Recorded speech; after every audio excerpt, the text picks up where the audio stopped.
Hi friends, நம்ம அங்கன்வாடி சத்து மாவை வச்சு நல்லா நச்சுன்னு 4 டிஷ்ஷஸ் செய்ய போகிறோம். அதில் ஃபஸ்ட்டு நான் அதை வச்சு குலோப் ஜாமுன் செய்யலாம். நல்லா சூப்பராக டேஸ்டியாக இருக்கும். அதுக்கு நான் காப்பிடி அளவுக்கு இந்த சத்து மாவை எடுத்துக்கிறேன். அதை சல்லடையில் சேர்த்துட்டு நல்லா சலிச்சுட்டு எடுத்துக்கலாம். ஏன்னா கொஞ்சம் துருன்னு இருக்கும் அதில். அதோடய சேர்த்து செய்யும்போது அது அந்தளவுக்கு ஸ்மூத்தாக இருக்காது. அதனால் அதை அப்படியே சலிச்சுட்டு எடுத்துக்கலாம். அந்த சலிச்சுட்டு நம்மளுக்கு மீதி சேருது இல்லையா, அதை வந்து வேஸ்ட் பண்ண வேண்டாம். அதை நம்ம கஞ்சி கொழுக்கட்டை ஏதாவது செய்யும்போது அதில் அதை சேர்த்துக்கலாம். இப்போது அது சலிச்சதுக்கப்புறம் அந்த மாவு நல்லா ஸ்மூத்தாக இருக்கும். இது கூட நம்ம காய்ச்சி நல்லா ஆறின பால், வெதுவெதுலாம் கூட இருக்க வேணாம், நல்லாவே பச்சை தண்ணி மாதிரி ஆறி இருக்கணும். அது மாதிரி உள்ள பாலை கொஞ்சம் கொஞ்சமாக சேர்த்து நம்ம கலந்துக்கலாம். ஒரு 50-60 மில்லி நம்மளுக்கு தேவைப்படும் இந்த காப்பிடி மாவுக்கு. கொஞ்சம் கொஞ்சமாக நம்ம சேர்த்து பிசைஞ்சுக்கோங்க. பால் எக்ஸ்ட்ரா இருந்ததுன்னா அதை வச்சிட வேண்டியதான். ஏன்னா நம்ம ரொம்ப லூஸாக பிசைஞ்சிட்டோம் அப்படின்னா நம்ம எண்ணெயில் போடும்போது அப்படியே பிரிஞ்சு வந்துடும்.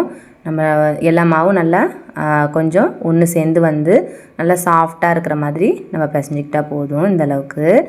இது கூடவே நான் கொஞ்சம் வாசனைக்காக நெய் 1 டேபிள் ஸ்பூன் அளவுக்கு சேர்த்துக்கிறேன். உருக்கிலாம் சேர்க்கல. இந்த கிளைமேட்டுக்கு வந்து அப்படியே உறைஞ்ச மாதிரி இருக்குது. அதனால் லேசாக சூடு காட்டிட்டு உருகுனோன்னு அப்படியே அதை ஆறுனதுக்கப்புறம் தான் சேர்த்துக்கிட்டேன்.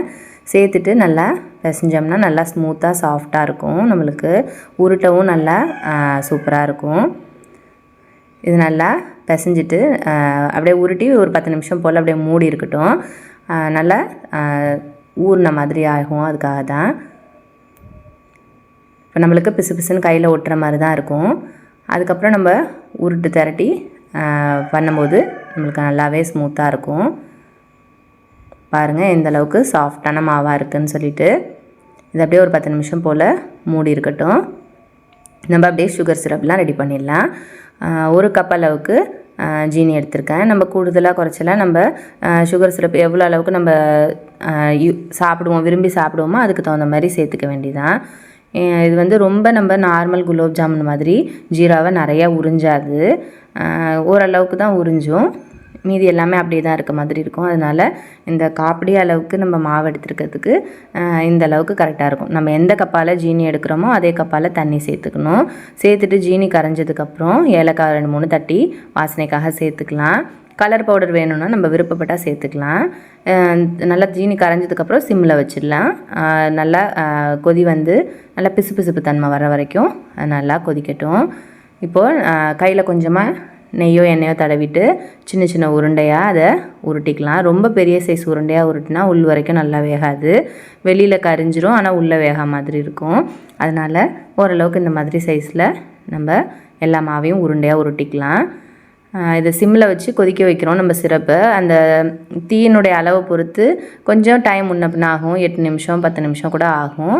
அப்படியே பிசுன்னு வரணும் நம்ம தொட்டு பார்த்தோம் அப்படின்னா. இப்போது எண்ணெய் சட்டியை நல்லா ஹீட் ஆனதுக்கப்புறம் லோ ஃப்ளேமில் வச்சுட்டு நம்ம உள்ளே அந்த உருண்டைகளை சேர்த்துற வேண்டியதான். ஒரு 2-3 பேட்சஸாக போட்டுக்கலாம். நம்ம இதை அப்படியே கைவிடாமல் கொஞ்சம் அப்படியே கலந்து விட்டுட்டே தான் இருக்கணும். இல்லாட்டினா ஒரு பக்கம் வேகும், ஒரு பக்கம் வேகாத மாதிரி ஆகிடும். டக்குன்னு அப்புறம் ரெடியாகவும் ஆகிடும். நம்ம அப்படியே திருப்பிகிட்டே தான் இருக்கணும். லோ ஃப்ளேமில் வச்சு தான் நம்ம அதை செய்யணும். ஹையில் வச்சோம் அப்படின்னா தீஞ்சு போயிடும், உள்ளே வேகாத மாதிரி ஆகிடும். லைட்டாக அப்படியே கோல்டன் கலர் வரும்போது நம்ம வெளியில் எடுத்துட வேண்டியதான். ரொம்ப இருக்க நம்ம வெந்திரிச்சா வேகலையான்னு தெரியலேன்னு பார்த்துட்டே இருந்தோம் அப்படின்னா கடுகடுன்னு ஆகிடுற மாதிரி இருக்கும் நம்மளுக்கு. அதனால் அப்படியே பிரட்டிட்டு கோல்டன் கலரில் வந்தோன்னே நம்ம அதை அப்படியே வெளியில் எடுத்துட வேண்டியதான். வெளியில் எடுத்ததுக்கப்புறம் ஒரு வேக்காடு வேகும்.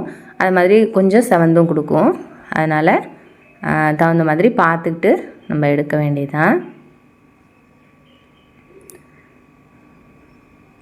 இந்த மாதிரி வித்தியாசமான டிஷ்ஷஸ்லாம் நம்ம செஞ்சு கொடுக்கும்போது குழந்தைங்களும் நல்லா விருப்பமாக சாப்பிடுவாங்க, வேண்டான்னு சொல்ல மாட்டாங்க. பாருங்கள், அது மாதிரியே தான் குலோப் ஜாமுன் மாதிரியே தான் கலரு, அது மாதிரி வாசனை எல்லாமே அதே மாதிரி தான் இருக்குது. கொஞ்சம் என்ன அதை விட கொஞ்சோண்டு நம்மளுக்கு வந்து அழுத்தமாக இருக்க மாதிரி இருக்கும். நம்ம எப்போவும் உள்ள குலோப் ஜாமுன் அளவுக்கு நம்மளுக்கு சாஃப்ட்னஸ் இருக்காது, 100% சாஃப்ட்னஸ் இருக்காது. இருந்தாலும் நம்மளுக்கு இது ஒரு டிஃப்ரெண்ட்டாக நல்லாவே இருக்கும். கண்டிப்பாக நீங்களும் ட்ரை பண்ணி பாருங்கள்.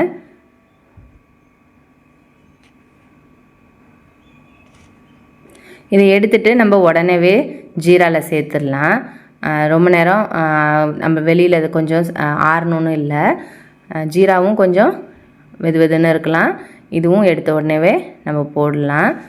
நம்ம நார்மல் குலோப் ஜாமுன் சுட சுட நம்ம உடனேவே சேர்த்துட்டோம் அப்படின்னா ஊறி நம்ம பிரிஞ்சிரும் இல்லையா, அதே மாதிரிலாம் ஆகாது. இது அப்படியே தான் இருக்கும். நம்மளுக்கு ரொம்ப பொதுன்னுலாம் ஊறி வராது.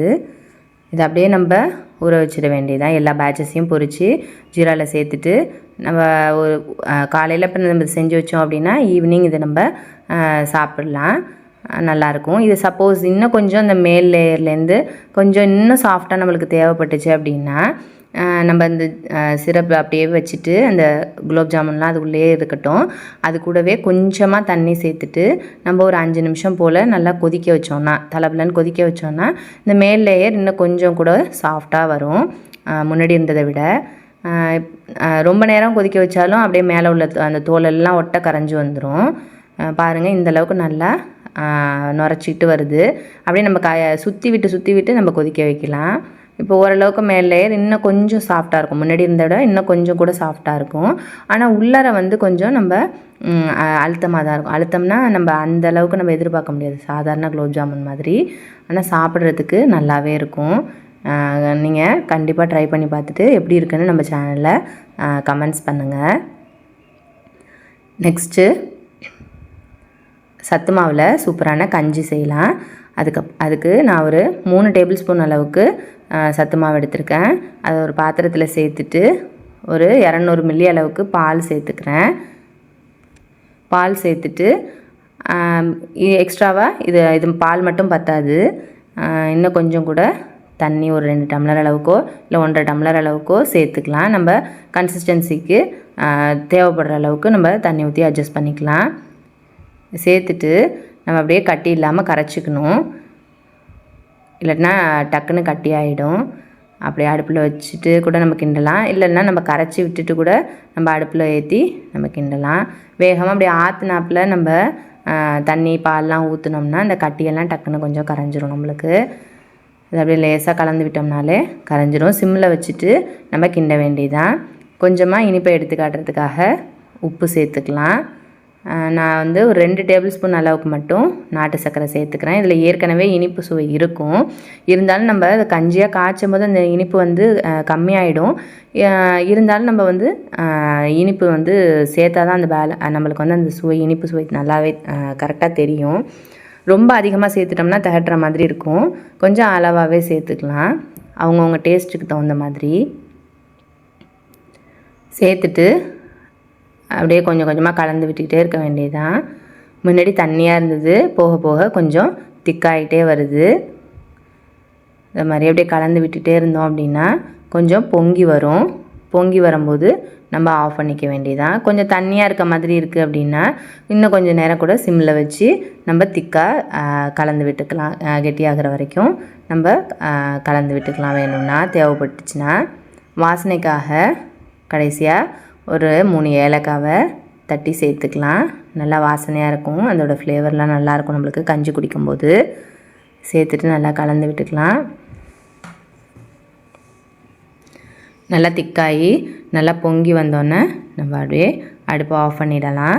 இதில் தேவைப்பட்டுச்சுன்னா நம்ம தேங்காய் துருவல், தேங்காய் பால்லாம் கூட கடைசியாக சேர்க்கலாம். நம்ம பால் ஃபஸ்ட்டு சேர்த்தோம் இல்லையா, அதுக்கு பதிலாக நம்ம கடைசியாக ஆறுனதுக்கப்புறம் தேங்காய் பால் கூட சேர்த்துக்கலாம். ரொம்ப கொதிக்க இருக்கும்போது இல்லாமல் கொஞ்சம் வெதுன்னு ஆகும்போது நம்ம தேங்காய் பால் கூட சேர்த்துக்கலாம். நம்ம அதுவும் நல்லா டேஸ்ட்டாக இருக்கும்.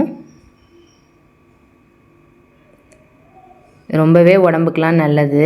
நம்ம எலும்புகளுக்கெலாம் இந்த சத்து மாவு கஞ்சி, சத்து மாவில் செய்கிற உணவுகள்லாம் சேர்த்துக்கும் போது நம்ம உடம்புக்கு ரொம்பவே வலுவாக இருக்கும், ஹெல்த்தியாக இருக்கும். நம்மளுக்கு சின்ன குழந்தைங்களுக்கெல்லாம் நல்லா இதெல்லாம் கொடுக்கும்போது நல்லா கொஞ்சம் போஷாக்காக இருக்கும் அவங்களுக்கு. கடைசியாக அது மேலே தேங்காய் துருவல் தூவி சர்வ் பண்ணும்போது ரொம்பவே சூப்பராக இருக்கும் குடிக்கிறதுக்கும். இல்லை ஸ்பூனாலே எடுத்து கூட அது அப்படியே சாப்பிட்லாம். அப்புறம் சத்து மாவில் சூப்பரான புட்டு செய்ய போகிறோம். அதுக்கு அரைக்க அப்படியே அளவுக்கு சத்து மாவு எடுத்துருக்கேன். நம்ம சளிச்சிட்டும் எடுத்துக்கலாம், சளிக்காமல் அப்படியே வேணாலும் நம்ம சேர்த்துக்கலாம். கொஞ்சமாக தூள் உப்பு சேர்த்துக்கிறேன் இனிப்பு எடுத்து காட்டுறதுக்காக. அதுக்கப்புறமா ஏலக்காய் ஒரு 2 அதையும் தட்டி அதிலே சேர்த்துட்டு கலந்துக்கலாம். நான் இன்றைக்கி துணியில் வேக வைக்காமல் கிண்ணத்தில் வேக வைக்க போகிறேன். இப்போது லேசாக அப்படியே லூக் வார்ம், அப்படியே பேபி வார்ம் டெம்பரேச்சர்னு சொல்லுவாங்கள்ல, அப்படியே தொட்டால் லேசாக சூடு தெரிகிற மாதிரி இருக்கிற அளவுக்கு தண்ணியை சூடு பண்ணிவிட்டு அதை கொஞ்சம் கொஞ்சமாக நம்ம அந்த புட்டு மாவில் தெளித்து பிசைஞ்சிக்கலாம். ஃபுல்லாக அந்த மாவு வந்து நைப்பாக இருக்கணும், எல்லாத்து மேலேயும் ஈரம் தெரியணும். ரொம்ப கொதன்னு தண்ணி ஊற்றிடக்கூடாது. கொஞ்சம் கொஞ்சமாக தெளித்து பிசைஞ்சிக்கணும். புட்டு மாவுக்கு பதம் எப்படி பார்க்குறது அப்படின்னா, ஃபுல்லாக பாருங்கள் எல்லாமே நனைஞ்சிருச்சு. இப்படி பிடிச்சா கொழுக்கட்டை மாதிரி பிடிக்க முடியணும். அப்படியே உதிர்த்து விட்டால் அப்படியே உதிர்ந்து விடணும். அது அப்படியே லேசாக நம்ம அமுக்கி வச்சுட்டு ஒரு 10-15 நிமிஷம் மூடி இருக்கட்டும். அப்போ தான் நம்மளுக்கு புட்டு சாஃப்டாக இருக்கும் சாப்பிட்றதுக்கு. இப்போது ஒரு 15 நிமிஷம் போல் ஆயிடுச்சு. இதை நம்ம அப்படியே புட்டு கிண்ணத்தில் நம்ம வேக வச்சிட வேண்டியதான். வாசனைக்காக நம்ம தேவைப்பட்டுச்சுன்னா ஒரு ஸ்பூன் நெய் சேர்த்துக்கலாம். முந்திரி எல்லாம் திராட்சை இதெல்லாம் தேவைப்பட்டதுன்னா கூட நம்ம தாளித்து இதில் சேர்த்துக்கிறதுனா சேர்த்துக்கலாம் விருப்பப்பட்டால். நம்ம கிண்ணத்துலேயே நம்ம வேக வைக்க போகிறதுனால எல்லாத்தையும் நான் முன்னாடியே இந்த நெய்யெல்லாம் கலந்துக்கிறேன். இல்லாட்டினா கடைசியாக வேக வச்சுட்டு கூட நம்ம எல்லாத்தையும் கலக்கிறதுனா கலந்துக்கலாம். இப்போ ஒரு இந்த அஞ்சாரப்பட்டியிலலாம் கிண்ணம் இருக்கும், அது இல்லை வீட்டில் இருக்கிற டம்ளரோ இல்லை சின்ன சின்ன பவுல் ஏதாவது இருந்ததுன்னா அதில் கூட நம்ம இந்த மாதிரி வேக வைக்கலாம். அடியில் கொஞ்சமாக தேங்காய் துருவல் தூவிட்டு அது மேலே நம்ம அந்த புட்டு மாவை சேர்க்க வேண்டியதான். அழுத்திலாம் நம்ம சேர்க்கக்கூடாது. அழுத்தாமல் அப்படியே லேசாக தூவிட்டு அப்படியே ஸ்ப்ரெட் ஈவனாக அப்படியே லெவல் பண்ணிக்க வேண்டியதான். இந்த கிண்ணத்தில் எண்ணெய்லாம் தடவலை, அப்படியே தான் வச்சுருக்கேன், ஒட்டாமையே தான் வரும். இப்போது இட்லி பாத்திரத்தில் நம்ம அப்படியே வேக வைக்க வேண்டியதான். தண்ணி சூடானதுக்கப்புறம் இட்லி தட்டு மேலே அதை வேக வச்சு அதை அப்படியே எடுத்து வச்சு மூடிட வேண்டியதான். சிம்மில் வச்சு ஒரு 15 நிமிஷம் வேக வச்சோம்னா நல்லா வெந்துடும். நம்ம துணி போட்டு வேக வச்சோம் அப்படின்னா நம்மளுக்கு ஒரு அதே டைம் தான் ஆகும். ஆனால் வந்து அந்த துணியை வந்து நம்ம ஈரம் பண்ணாமல் நம்ம அந்த மாவை வேக வச்சோம் அப்படின்னா ஒட்டாமல் நம்மளுக்கு அந்த மாவை நம்ம வெளியில் எடுக்கலாம். நம்ம வேக வச்சு நம்ம கொட்டும் போது துணியில் ஒட்டிக்கும் இல்லையா, ஈரம் பண்ணி வச்சுருந்தோம் அப்படின்னா துணியை அதிலலாம் ஒட்டிக்கும். ஈரம் இல்லாமல் நம்ம துணி போட்டு நம்ம புட்டு செஞ்சோம் அப்படின்னா அழகாக ஒட்டாமல் வரும் நம்மளுக்கு. அப்படியே லேசாக ஒட்டியிருந்தா கூட நம்ம கையால் அந்த துணியை கசக்கி விடும்போது அது எல்லாமே வந்துடும். இந்த புட்டை எடுத்த உடனே ஆறணுன்னு கூட இல்லை, அப்படியே நம்ம டிமோல்ட் பண்ணிடலாம். அழகாக சூப்பராக வந்துடும். பார்க்கவே அவ்வளோ சூப்பராக இருக்குது. இது கூட நாட்டு சர்க்கரை தொட்டு சாப்பிடும்போது சூப்பராக இருக்கும். நம்ம துணியில் வேக வச்சு தனியாக உதிரியாக வச்சுருந்தோம்னா அதிலே நாட்டு சர்க்கரை போட்டு நம்ம கலரி வச்சுக்கலாம். இல்லைன்னா இந்த மாதிரி தனியாக நாட்டு சர்க்கரை வச்சு அதில் அப்படியே தொட்டு நம்ம சாப்பிட்றதுனாலும் சாப்பிட்லாம். இந்த சத்து மாவில் ஏற்கனவே இனிப்பு இருக்கிறதுனால நம்மளுக்கு அதுக்கு தகுந்த மாதிரி பார்த்து அட்ஜஸ்ட் பண்ணிக்கிட்டு நம்ம இனிப்பு சேர்த்துக்கணும். அதில் சத்து மாவில் அதுக்கப்புறம் கொழுக்கட்டை தான் செய்ய போகிறோம். சிம்பிளாக செஞ்சிடலாம். டக்குன்னு ஒரு 10 நிமிஷம் 15 நிமிஷத்தில் நம்ம செஞ்சு முடிச்சிடலாம். நான் காப்பிடி அளவுக்கு மாவு எடுத்திருக்கேன். அதுக்காக நான் வந்து அரைக்காப்பிடியை விட கொஞ்சம் குறைவாக வெல்லம் சேர்த்துட்டு கொஞ்சமாக தண்ணி சேர்த்துக்கலாம். அரைக்காப்பிடியை விட கம்மியாக தண்ணி சேர்த்துக்கலாம். சேர்த்துட்டு இந்த வெல்லம் நல்லா கரையணும். கொஞ்சமாக உப்பும் சேர்த்துக்கலாம் இனிப்பு எடுத்து காட்டுறதுக்காக. காப்பிடி அளவுக்கு மாவு எடுத்திருக்கேன். தேங்காய் துருவல் ஒரு கையளவுக்கு துருவின தேங்காய் சேர்த்துக்கலாம்.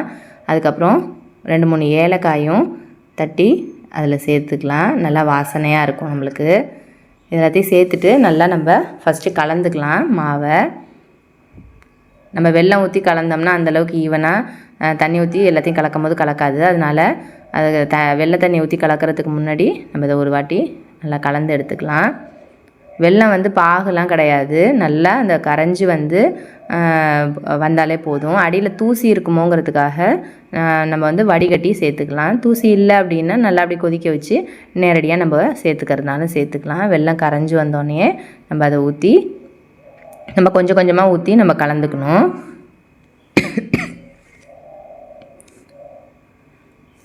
நான் ஒரு ஸ்ட்ரெயினர் வச்சு கொஞ்சம் கொஞ்சமாக அதில் வடிச்சிட்டு ஸ்பூனால் ஊற்றி கலந்துக்கிறேன். ஒரே நேரத்தில் எல்லா தண்ணியும் ஊற்றிட்டோம் அப்படின்னா நம்மளுக்கு தண்ணி அதிகமாக கூட ஆகிடும் சில நேரத்தில். அதனால் கொஞ்சம் கொஞ்சமாக தான் நம்ம ஊற்றி கலந்துக்கணும் தேவையான அளவுக்கு. சில நேரத்தில் தண்ணி அதிகமாக இழுக்கும், சில நேரத்தில் தண்ணி குறைவாக கூட இழுக்கும் நம்மளுக்கு. அதனால் நம்ம பார்த்துட்டு கொஞ்சம் கொஞ்சமாக தான் சேர்த்துக்கணும். நான் இப்போ ஊற்றி கிளறினதுலேயே கொஞ்சமாக எக்ஸஸாக தண்ணி இருந்துச்சு, அது நான் வேணான்னு வச்சுட்டேன். ஏன்னா அது நம்ம எக்ஸஸாக ஊற்றினோம் அப்படின்னா நம்மளுக்கு ஒன்று இன்னும் கொஞ்சம் மாவு போடுற மாதிரி இருக்கும், இல்லைன்னா குழன்னு இருக்க மாதிரி இருக்கும். நம்மளுக்கு கொழுக்கட்டையோட டெக்ஸ்சர் வந்து நல்லா இருக்காது, ஒரு மாதிரி ஆகிடும் குழன்னு. இப்போ எல்லாத்தையும் ஒன்று கலந்துட்டு நம்ம கொழுக்கட்டைக்கு உருட்டி வச்சிட வேண்டியதான். இப்போ ஆறிடும். அப்படியே லேசாக ஒன்றா நல்லா கையால் பிசைஞ்சு எடுத்துக்க வேண்டியதான். லேசாக பிசு பிசுன்னு ஒட்டுற மாதிரி இருந்துச்சு அப்படின்னா நம்ம கையில் வந்து கொஞ்சம் தண்ணி தொட்டுட்டு உருட்டினோம் அப்படின்னா கையில் ஒட்டாமல் வரும் நம்மளுக்கு. ஒரு எண்ணெய் சட்டியில் கொஞ்சமாக இருக்கிறதுனால இட்லி பாத்திரம் பெருசாக நான் பற்ற வைக்காமல் இந்த மாதிரி சின்ன எண்ணெய் சட்டி மாதிரி ஒன்று வச்சுக்கிட்டு அதில் சின்ன இட்லி தட்டு தனியாக ஸ்பேரில் கிடைக்கும், அந்த மாதிரி வாங்கி வச்சுட்டு நம்ம கொஞ்சமாக எதாவது செய்யும்போது இதில் செஞ்சுக்குவேன். நான் கையில் கொஞ்சமாக தண்ணி தொட்டுட்டு நம்ம அப்படியே இட்லி துணியில் அப்படியே உருட்டி உருட்டி வச்சிட வேண்டியதான். நம்ம உருட்டி வைக்கும் போதே அந்த தண்ணி ஹீட் ஆகிடும், அதனால் அது மேலேயே நான் அப்படி அப்படியே உருட்டி வச்சுட்டேன். இல்லாட்டினா நீங்கள் எல்லாத்தையும் தட்டில் உருட்டி வச்சுட்டு அதுக்கப்புறம் கூட எல்லாத்தையும் உள்ளே எடுத்து வைக்கலாம். நான் நேரடியாகவே அப்படி அப்படியே உருட்டி அதில் வச்சுட்டு நம்ம இட்லி துணியை மூடிட்டு மேலே ஒரு தட்டு போட்டு மூடி வச்சுக்கிட்டேன். ஒரு 15 நிமிஷம் போல் சிம்மில் வெந்ததுன்னா நல்லா சூப்பராக வெந்து வந்துடும். இந்த மாவில் ஏற்கனவே நம்மளுக்கு இனிப்பு இருக்கிறதுனால நம்ம அளவாக இனிப்பு பார்த்து சேர்த்துக்கணும், இல்லாட்டினா ரொம்ப திகட்டுற மாதிரி ஆகிடணும். ரொம்ப திகட்ட இருந்ததுன்னா நம்மளுக்கு சாப்பிட முடியாது, 1-2க்கு மேலெலாம் எதுவுமே சாப்பிட முடியாது ரொம்ப இனிப்பு அதிகமாக இருந்துச்சுன்னா. பாருங்கள் எவ்வளோ கலர்ஃபுல்லாக இருக்குன்னு, சூப்பராக ரெடி ஆகிடுச்சு. இந்த மாதிரி டிஷ்ஷஸ்லாம் நம்ம வீட்டில் ஒரு ஈவினிங் டயத்தில் குழந்தைங்க ஸ்கூல் விட்டு வரும்போது செஞ்சு கொடுக்கலாம், இல்லை ஸ்கூலுக்கு ஸ்நாக்ஸாக குழந்தைங்களுக்கு செஞ்சு கொடுக்கலாம். நல்லா ஹெல்த்தியாக இருக்கும் அவங்களுக்கும். இதை மாதிரி டிஷ்ஷஸ்லாம் நான் போடுற டிஷ்ஷஸ்லாம் உங்களுக்கு ரொம்ப பிடிச்சிருந்ததுன்னா நம்ம சேனலை மறக்காமல் சப்ஸ்கிரைப் பண்ணிக்கோங்க. உங்கள் ஃப்ரெண்ட்ஸ் அண்ட் ஃபேமிலிக்கு ஷேர் பண்ணுங்கள். இந்த வீடியோஸ் எப்படி இருக்குதுன்னு சொல்லிவிட்டு கமெண்ட் பண்ணுங்கள். நீங்களும் கண்டிப்பாக செஞ்சு பார்த்துட்டு எப்படி இருக்குங்கிறதையும் கமெண்ட்ஸில் சொல்லுங்கள். Thank you friends.